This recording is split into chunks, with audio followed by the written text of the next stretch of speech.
என்ன சொல்றீங்க நீங்க? நிஜமாவா சொல்றீங்க? ஆமாய்யா, என் வயிறு பத்திக்கிட்டு எரியுது. கரெக்டா நீ வந்து மாட்டிக்கிட்ட. உன்னெல்லாம் கட்டி வச்சு சாணியை கரைச்சு உன் தலைமையில ஊத்துனியா? அப்பதான் என் மனசு ஆறும். என்னெல்லாம் ஆட்டம் ஆடி இருப்ப, எங்களை எல்லாம் என்ன பாடுபடுத்தி இருப்ப. என்ன மன்னிச்சிருங்க. I am very sorry. என்னடா சாரி பூரி? இந்த முகர கடைக்கு ஒரு 2வது கொண்டாட்டி வர. மேலாமணிக்கு தண்ணிக்கு போனாலாம் மேலம் பத்திக்கிச்சான். கூட இருக்கிற கொய்யா தோப்பு கொப்புன்னு பத்திக்கிச்சான். இந்த லட்சணத்துக்கு கொண்டாட்டி வேற. ஒரு உருப்படாத கோயில உண்டை கட்டி வாங்கின மாதிரி ஒரு ஆம்பளை புள்ள.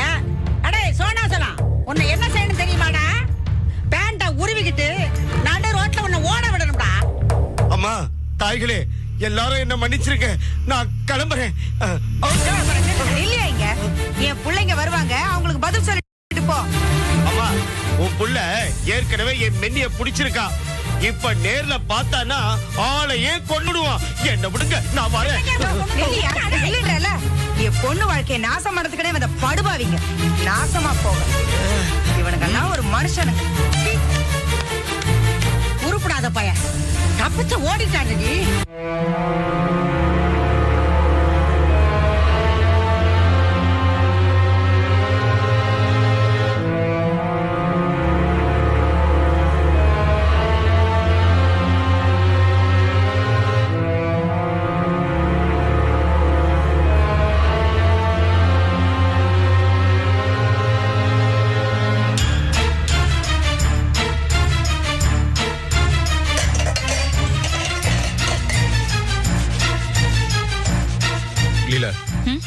கிளம்பு.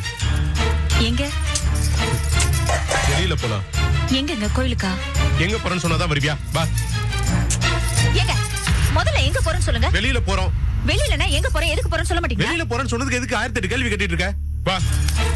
என்னங்க நீங்க திடீர்னு சொல்றேன்ல. எங்க சமையல் பண்றீங்க? என்ன இது? ஷோ விடுங்க. இங்க என்னாச்சு இவருக்கு? எங்க செக்கப்க்கு டாக்டர் வர சொன்னாங்களா? டாக்டர் ஒண்ணும் வர சொல்ல, நீ வா. மேடம். எஸ், என்ன விஷயம்? என் ஒய்ஃப்க்கு ஸ்கேன் எடுக்கணும். அப்படியா? உங்க பேரு? லீலா. சரி, இந்த ஃபார்ம் ஃபில் அப் பண்ணி கொடுங்க.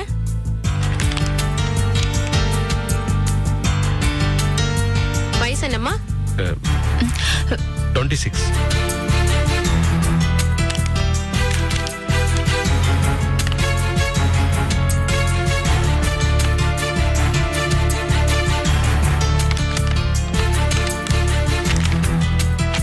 சீட் எங்க?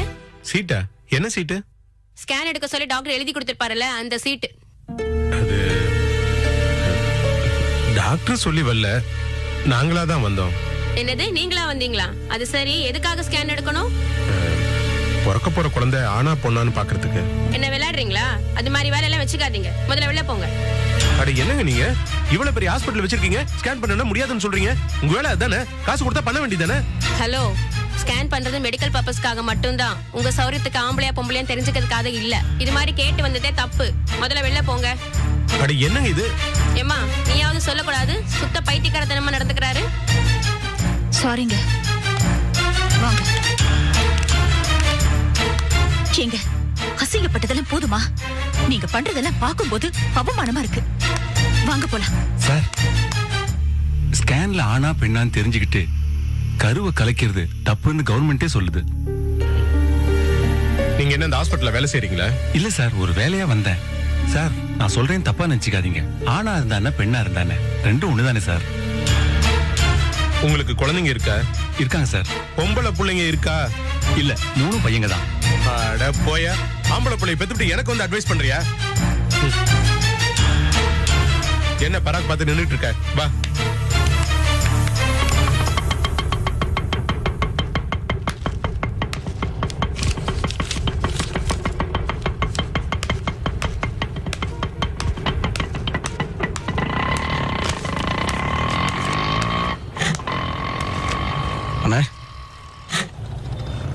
என்னன்னு இது? அது செக்கு நம்பர் 1. இது இதா இருக்கு. என்ன செக்கு? ஒன்றும் இல்லை, அது ஒருத்தருக்கு இந்த நம்பர் உள்ள செக்கு கொடுத்து அனுப்புறேன். எடுத்துட்டு போன பையன் அதை தொலைச்சிட்டான். ஐயோ, நான் பேங்க் ஃபோன் பண்ணி சொல்லணும். என்னைக்கு டேட்டு? இன்னைக்கு டேட்டு. சரி, ஒன்றும் பிரச்சனை இல்லை. நான் பேங்க்குக்கு போய் லெட்டர் எழுதி கொடுத்துட்றேன். ஸ்டாப் பேமெண்ட் பண்ணிடலாம்.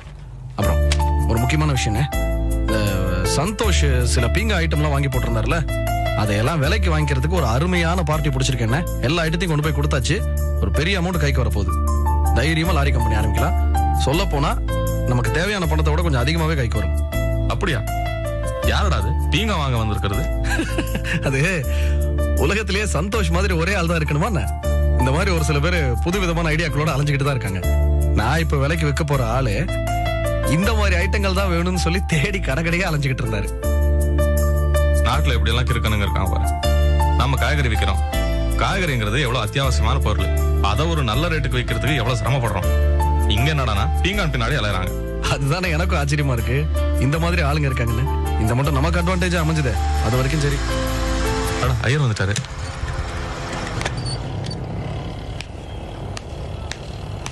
வாங்க. நமஸ்காரம். உட்காருமா இருக்கடா? நல்லா இருக்கேன். உட்காருங்க. நாள் பாத்துட்டீங்களா? குறிச்சாச்சு. ரொம்ப அருமையான நாள். அன்னைக்கே பிசினஸ் ஆரம்பிச்சேன்னா தடங்களே எல்லாமே ரொம்ப அமோகமா நடக்கும். என்னைக்கு?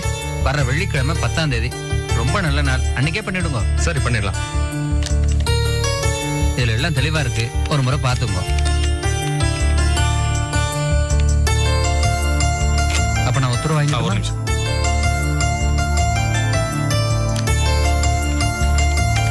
எந்த குறை இல்லாம நல்லபடி பண்ணி கொடுத்துருங்க. வரேன். வாங்க. போயிட்டு அண்ணே, மனசுக்கு ரொம்ப சந்தோஷமா தான் இருக்கு. ஆனா ரொம்ப தடபுடலா பண்ணாம சிம்பிளாவே பண்ணி முடிச்சிடலாமே. நானும் அப்படித்தான் நினைச்சிட்டு இருந்தேன். யாரெல்லாம் கூப்பிடுற மாதிரி? இல்ல, சிம்பிளா பண்ணணும்னு முடிவு பண்ணதுக்கு அப்புறம் எதுக்கு எல்லாரையும் கூப்பிடணும்? நம்ம சிதம்பரம் மாமா மட்டும் கூப்பிட்டா போதும். ஆமாமா, சிதம்பரம் மாமா கண்டிப்பா கூப்பிடணும். சரி, அப்போ நான் பேங்க்குக்கு போயிட்டு வந்துடுறேன். சரி, கிளம்பு.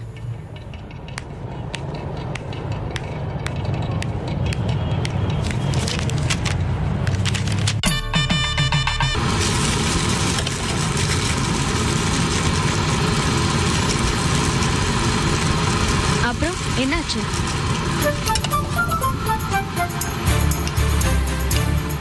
போசன் முதல்ல ஒத்துக்கல விஜய். அப்புறமா நான் அவர்கிட்ட எடுத்து சொன்னேன், அண்ணே நீங்க தனியா கார்மெண்ட்ஸ் ஆரம்பிக்கிறதால எனக்கு எந்த விதமான இழப்போ எதுவுமே ஏற்பட போறதில்லைன்னு சொன்னேன். அதுக்கப்புறமா தான் விஜய் அவர் ஒத்துக்கிட்டாரு. ஏங்க நிஜமாவே அந்த யூனிட்ட மாமா லீஸுக்கு எடுத்ததுனால நம்ம கார்மெண்ட்ஸ்க்கு எதுவும் பாதிப்பு இல்லையே? எப்படி விஜய்? இப்ப போசன் எடுத்து நடத்தலன்னு வச்சுக்க, வேற ஒருத்தர் எடுத்து அந்த கார்மெண்ட்ஸ் நடத்த போறான் இல்லையா? அது மட்டும் இல்ல, நான் ஒரு கார்மெண்ட்ஸே வேலை பார்த்தேன். நான் இப்ப தனியா வந்து தொழில் ஆரம்பிக்கலையா? அதனால என்னாச்சு, நான் வேலை பார்த்த பழைய கார்மெண்ட்ஸ் நஷ்டப்பட்டு இழுத்து மூடிட்டாங்களா என்ன? அதுவும் நடந்துட்டு இருக்கு, நம்ம அது நடந்துட்டு இருக்கு.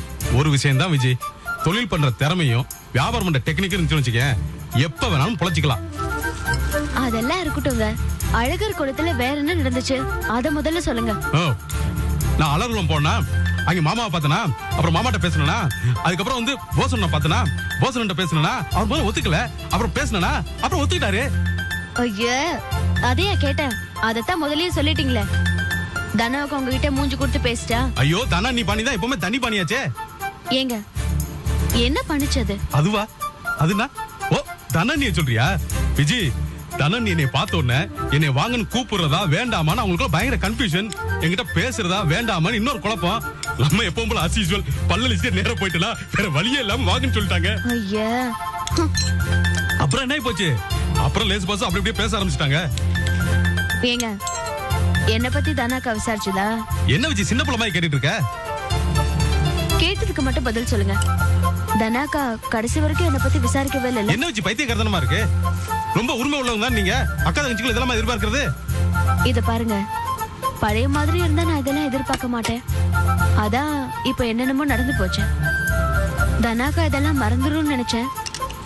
ஆனா அது அவ்வளவு சுலபமா மறக்காதுன்னு நினைக்கிறேன். இங்க பாரு விஜய், இப்பதானே இதெல்லாம் நடந்திருக்கு, கொஞ்ச நாள் போகட்டும். தனி எல்லாத்தையும் மறந்துட்டு பழைய மாதிரி ஆயிடுவாங்க. விஜய், தனி ஒரு குழந்தை மாதிரி. ஆமா. இங்க பாரு, நீ எழுதி வேணாலும் வச்சுக்க, அவங்க ஓபன் பண்ண போற கார்மெண்ட்ஸ் யூனிட்டுக்கு உன்னை கூப்பிடறக்கா இங்க வந்து நிக்க போறாங்க. நீ எனக்கு முன்னாடி அங்க போய் நிக்க போற. நான் அதெல்லாம் போக மாட்டேன். இப்படிதான் பேச்செல்லாம் சொல்லுவீங்க, அப்புறம் அங்க போய் நிப்பீங்க. எனக்கு இதுல ஒரே ஒரு வேடிக்கை தான். நீ என்ன சொன்ன? போஸ்னே என் கூட இருக்க கூடாது, அவரை அனுப்பிச்சிடுங்கன்னு சொன்ன. நடந்துருச்சு. தனன் என்ன சொன்னாங்க? போஸ்னே தனியா தொழில் ஆரம்பிக்கணும்னு சொன்னாங்க. நடந்துருச்சு. எனக்கு என்ன டவுட்னா, நீங்க ரெண்டு பேரும் இப்படி பேசி வச்சுக்கிட்டு இப்படி ஒரு டிராமாவை போட்டு எல்லா பிளானையும் ஒர்க் அவுட் பண்றீங்களோன்னு தான் எனக்கு ஒரு டவுட். போங்க.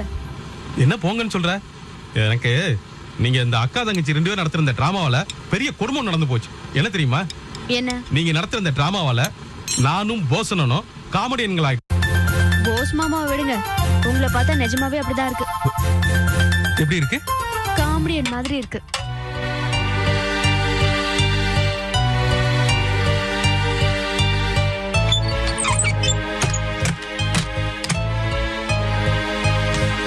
ஏங்க, குடிக்கிறதுக்கு பால் காய்ச்சி கொண்டு வரட்டுமா? குடிக்கிறதுக்கு ஏதாவது கொண்டு வரட்டுமான்னு கேட்டேன். இல்ல சாப்பிட்டேன். என்னங்க, எந்த உலகத்துல இருக்கீங்க? குடிக்கிறதுக்கு பால் கொண்டு வரட்டுமான்னு கேட்டேன். வேண்டாம் சரோ. ஏன் வேண்டாங்கிறீங்க? நீங்க சரியாவே சாப்பிடல. சாப்பிடவே பிடிக்கல சரோ. ஏன், உங்களுக்கு உடம்பு சரியில்லையா? அப்படியெல்லாம் ஒண்ணும் இல்ல. சாப்பாட்டு மேல ஒரு பிடிமானமே இல்லாம இருக்கு. என்னங்க நீங்க மனசுல வேற எதையோ நினைச்சுக்கிட்டு சாப்பாடு பிடிக்கலன்னு சொல்றீங்க? சரோ, உன்னை சொன்னா புரிஞ்சுப்பே நினைக்கிறேன். என்ன சொல்லுங்க. என் மனசுல என்ன இருக்கோ உன் மனசுலயும் அதுதான் இருக்குன்னு நினைக்கிறேன். அது இருக்கட்டும், உங்க மனசுல என்ன இருக்குன்னு முதல்ல சொல்லுங்க. சரோ, நம்ம குடும்பத்து மேல ஏதோ பொல்லாத கண் விழுந்துருச்சுன்னு நினைக்கிறேன். என்னங்க சொல்றீங்க? சரோ, நீ எனக்கு பொண்டாட்டி அமைஞ்சிட்ட. எத்தனையோ பிரச்சனை, சண்டை சச்சரவு மத்த குடும்பங்கள்ல வர மாதிரி நம்ம குடும்பத்திலயும் வந்தாலும் வீட்டுல எப்படி சரோ எந்த ஒருத்தலும் இல்லாம சந்தோஷமா இருக்க முடியும்? நானும் அதை பத்தி யோசிச்சேங்க. ஆனா அதே நேரத்துல இத பத்தி நம்மளால என்ன பண்ண முடியும்னு கூட தோணுச்சு. ரொம்ப சங்கடமா இருக்கு சரோ. நிர்மலாவும் செல்வமா இதே மாதிரி யோசிப்பாங்களான்னு எனக்கு தெரியாது. ஆனா எனக்கு மட்டும் உள்ள உறுத்திக்கிட்டே இருக்கு. இதுல பெரிய வேதனை என்ன தெரியுமா? இந்த விஷயத்த நம்மளால மட்டும்தாங்க பேசிக்க முடியும். வெளியில சொன்னா ரொம்ப சங்கடமா இருக்கும். செல்வம் மட்டும் இன்னொரு கல்யாணத்துக்கு ஒத்துக்கிட்டாருன்னா அந்த உறுத்தல் கொஞ்சமாவது குறையும். ஆனா அவர்தான் இந்த விஷயத்துல இவ்ளோ பிடிவாதமா இருக்காரே. அவன்கிட்ட பேசுறதே கல்லுல நார் உறிஞ்ச மாதிரி. இந்த ஒரு விஷயத்துல ரொம்ப கராரா இருக்கான். ஏங்க, இந்த விஷயத்துல நம்மளால எதுவும் பண்ண முடியுமா? உங்களுக்கு ஏதாவது தோணுதா? எனக்கும் ஒரே குழப்பமா தான் இருக்கு. உனக்கு ஏதாவது தோணுச்சுன்னா சொல்லு. எனக்கு இந்த விஷயத்துல ஒண்ணு தோணுதுங்க. ஆனா அது தப்பா கூட இருக்கலாம். சொல்லு சரோ. ஒரு விஷயத்தை நம்மளால சரி பண்ண முடியாதுன்னா அந்த விஷயத்தை பத்தின கருத்தை நம்ம சரி பண்ணிக்க வேண்டியதுதான். வேற வழி இல்ல. புரியல. இது பாருங்க, செல்வமும் நிர்மலாவும் இப்படி இருக்காங்களேன்னு நம்ம பரிதாபப்பட்டா நம்ம குற்ற உணர்ச்சி தான் அதிகமாகும். அதனால இனிமே அவங்கள பார்த்து நம்ம பரிதாபப்படவே கூடாது. அப்புறம் அவங்க நிலைமையை மாத்துறதுக்கு நம்ம தினமும் முயற்சி செய்யணும். அது முடியாது போல இருக்க. முயற்சி செஞ்சுதாங்க ஆகணும். அது பலிக்காட்டி அவங்க வாழ்க்கையில வேற எதையோ விரும்புறாங்க, அதை வச்சு சந்தோஷமா இருக்காங்கன்னு நாம மனசளவுல நினைச்சு சந்தோஷப்பட வேண்டியதுதான். அது எப்படி சரோ? செல்வமும் சரி நிர்மலாவும் சரி இந்த வயசுல துணை இல்லாத வாழ்க்கைய சந்தோஷமா எப்படி ஏத்துக்க முடியும்? முடியுங்க, அது அவங்க குணம். செல்வமும் சரி நிர்மலாவும் சரி இந்த வயசுல துணை இல்லாத வாழ்க்கைய சந்தோஷமா எப்படி ஏத்துக்க முடியும்? முடியுங்க, அது அவங்க குணம். இப்ப உங்க அம்மாவை எடுத்துக்கங்க, எங்க அப்பாவை எடுத்துக்கங்க. அவங்க 2 பேரும் சின்ன வயசுலயே துணையை தொலைச்சிட்டு வாழலையா? அவங்க அவங்களோட குழந்தைங்களை பிடிமானமா வச்சிட்டு இருந்தாங்க. அதனால அவங்களால வாழ்க்கையில வைராகியத்தோட வாழ முடிஞ்சது. அதே வைராகியம் உங்க தம்பி கிட்டயும் இருக்கு. உங்களுக்கு உங்க பிசினஸ், இந்த குடும்பத்தோட முன்னேற்றம், நிர்மலாவுக்கு அவளோட குழந்தை. இது பாருங்க, எல்லாருக்கும் சராசரியான ஒரு குடும்ப வாழ்க்கை அமையறது இல்ல. அப்படி அமையாம போனவங்க குடும்பத்தை விட்டு ஓடி போறதும் இல்ல. அவங்களுக்கு கிடைச்ச வாழ்க்கையிலேயே சந்தோஷத்தையும் பிடிப்பையும் தேடிக்கிறாங்க. நீ சொன்னது எல்லாமே தெளிவாயிடுச்சுன்னு சொல்ல முடியாது. ஆனா சில விஷயங்களை என்னால புரிஞ்சுக்க முடியுது. அதுவும் நல்லது தானே. சரி, தூங்கலாம்.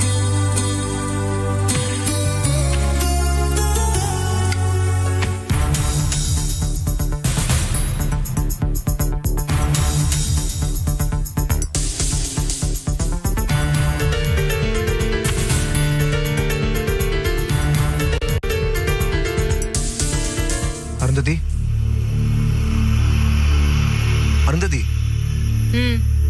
ஏன் சரியா பேச மாட்டேங்கிற? நான் என்ன பேசினாலும் எல்லாம் தப்பாவே போகுது. அதான் நான் எதுவுமே பேசுறது இல்ல. இந்த மாதிரி ஏடா கூடமா பேசினா பிரச்சனை தானமா வரும். என்ன பண்ணலாம்? நாம 2 பேரும் கேஷுவலா இருக்க முயற்சி பண்ணலாம். நாம 2 பேருக்கும் நடுவுல வர சின்ன சின்ன பிரச்சனை, வாய் தகராறு, இது எல்லாமே நம்மள மீறி வர்றது. பொதுவா நம்ம எல்லாருக்குமே பேச்சு தான் ப்ராப்ளம். ஒருத்தர் ஏதாவது சொல்லி அதை இன்னொருத்தர் மறுத்து இப்படிதான் பிரச்சனை பெருசாகுது. நாம 2 பேருக்கும் நடுவுல எது பிரச்சனை இருந்தது? இதுதான் பிரச்சனை இல்ல. பாத்தியா, இப்படி பேசினா அப்புறம் என்ன ஆகும்? சண்டை தானே வரும். என்னால உங்களையோ இல்ல உங்க பேரண்ட்ஸை சந்தோஷப்படுத்த முடியும்னு தோணல. நான் என்ன பண்ணாலும் அது உங்க எல்லாரையும் வருத்தப்பட தானே வைக்குது. நீ பண்ணது ஒரே ஒரு காரியம், அது எல்லாருடைய மனசையும் காயப்படுத்திருக்கு. அது நீ பண்ணிக்கிட்ட அபார்ஷன். ஆனா அத கூட நான் வேற விதமா தான் எடுத்துட்டு இருக்கேன். வேற விதமான? ஐ மீன் அத பாசிட்டிவா எடுத்திருக்கேன். ஏன்னா அந்த குழந்தைய பத்தி அப்பாவுக்கோ அம்மாவுக்கோ மனசுக்குள்ள ஒரு சந்தேகம் இருந்திருக்கலாம்ல. எந்த மாதிரியான சந்தேகம்? அது அது யாரோடைய குழந்தை, அதுக்கு யார் அப்பான்னு டவுட் இருந்திருக்கலாம். அது அபார்ஷன் பண்ணிக்கிட்டனால இப்ப அந்த டவுட் கிளியர் ஆயிடுச்சு. ஐ மீன் அந்த சந்தேகத்துக்கு அவசியமே இல்லாம போயிடுச்சு. அந்த குழந்தை யாரோடதுங்கிறது ஒரு பெரிய சந்தேகம் இல்ல? ஆமா. அதுல எனக்கு துளி கூட சந்தேகம் கிடையாது. அப்படியா? ஆமா, அது 100% உன்னோட குழந்தை தான். நிஜமாவா? எஸ், அது உன்னோட குழந்தை தான். அதனாலதான் தயக்கமே இல்லாம அபார்ஷன் பண்ணிட்டேன்.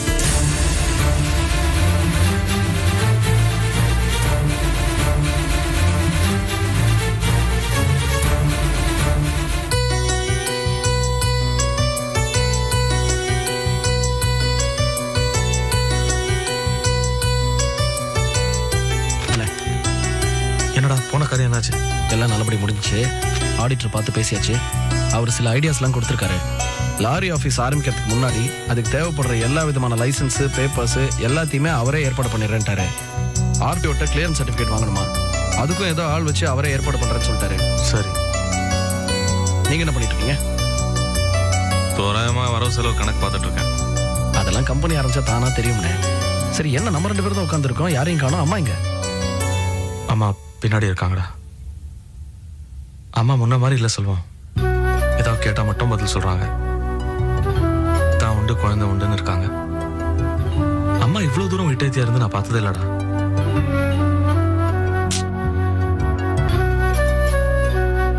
அம்மாவை இப்படியே இருக்க விட்டுறக்கூடாதுங்க. நாம தான் உங்களை பார்த்துக்கணும், தைரியம் சொல்லணும், ஆறுதலா இருக்கணும். வாங்க பாப்பா.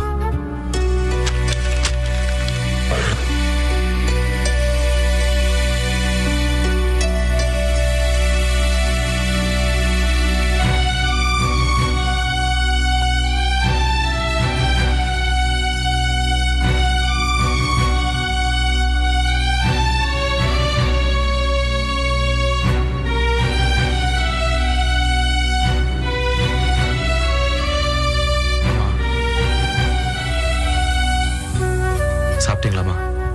அதெல்லாம் ஆச்சுடா. ஏம்மா எப்படி இருக்கீங்க? எப்படி இருக்க?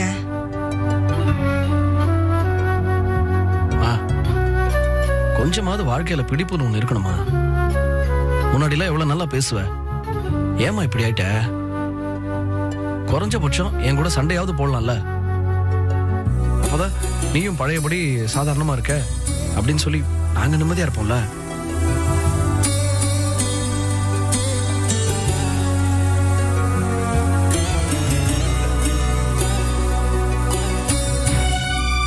மாணிக்கம், என் மனசு பூராவும் கவலை தான்ப்பா நிறைஞ்சு கிடக்கு.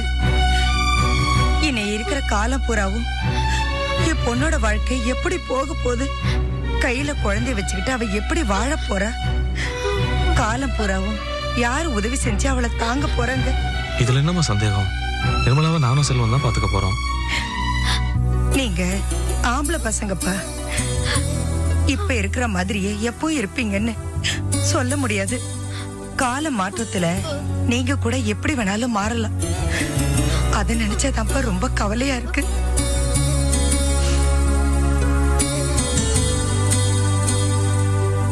ஏமா இப்படி பேசுற?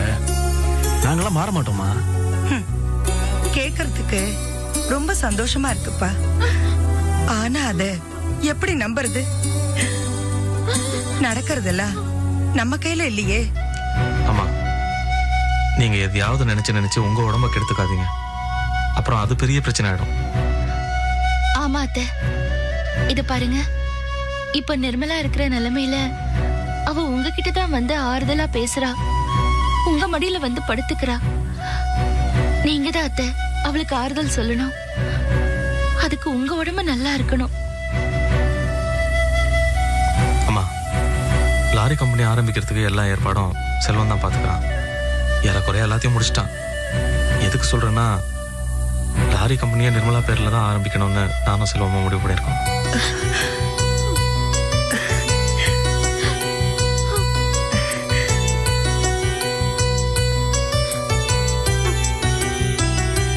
அதுக்கு நிர்மலா தாமா ஓனர்.